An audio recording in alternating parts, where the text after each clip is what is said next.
Salmo 113. Purihin niyo ang Panginoon, kayong mga lingkod ng Panginoon. Purihin niyo siya, purihin niyo ang Panginoon, ngayon at magpakailanman.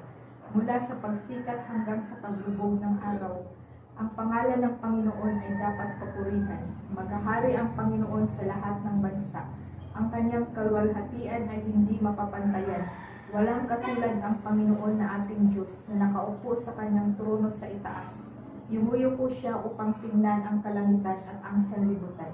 Tinutulungan niya ang mga dukha at nangangailangan sa kanilang kagipitan at sila'y pinararangalang kasama ng mararangal na tao mula sa kanyang mga mamamayan. Pinalibigayan niya ang baog na babae sa tahanan nito sa pamamagitan ng pagbibigay sa kanya ng mga anak. Purihin ninyo ang Panginoon. Salmo 114. Nakatira noon ang mga taga-Israel na lahi ni Jacob sa Ehipto, na kung saan iba ang wika ng mga tao.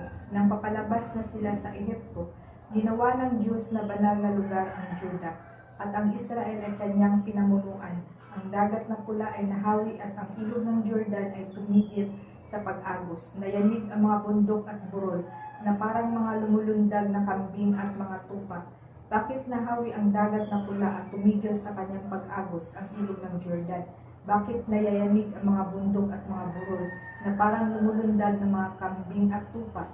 Nayayanig ang mundo sa presensya ng Panginoong Diyos ni Jacob, na siyang gumawa sa matigas na bato upang maging imbakan ng tubig at naging bukal na umaagos.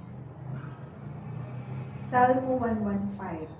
Panginoon, hindi kami ang dapat na parangalan, kundi kayo dahil sa inyong pag-ibig at katapatan. Bakit kami kinukutya ng ibang bansa at sinasabi nilang nasaan na ang inyong Diyos? Ang aming Diyos ay nasa langit at ginagawa niya ang kanyang nais. Ngunit ang kanilang mga Diyos ay yari sa pilak at ginto na gawalan ng tao. May bibig sila ngunit hindi nakakapagsalita. May mga mata ngunit hindi nakakakita. May mga tainga ngunit hindi nakakarinig. May ilong ngunit hindi nakakaamoy, may mga kamay ngunit hindi nakakahawak, may mga paa ngunit hindi nakakalakad, at kahit munting tinig ay wala kang marinig. Ang mga gumawa ng mga Diyos-Diyosan at nagtitiwala rito ay matutulad sa mga ito.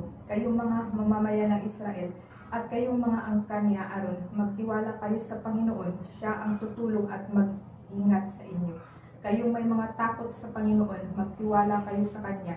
Siya ang tutulong at mag-iingat sa inyo. Hindi kayo kinakalimutan ng Panginoon. Pagpapalain niya ang mga mamamayan ng Israel at ang mga angkan ni Aaron. Pagpapalain niya ang lahat ng may takot sa Kanya, dakila man o aba. Paramihin sana kayo ng Panginoon, kayo at ang inyong mga angkan. Sana'y pagpalain kayo ng Panginoon na lumikha ng langit at lupa. Ang kalangitan ay sa Panginoon, ngunit ang mundo ay ipinagkatiwala niya sa mga tao. Ang mga patay ay hindi na makakapagpuri sa Panginoon dahil sila ay nananahimik na. Tayong mga buhay ang dapat magpuri sa Panginoon ngayon at magpakailanman. Purihin ang Panginoon. Malakha. Amen.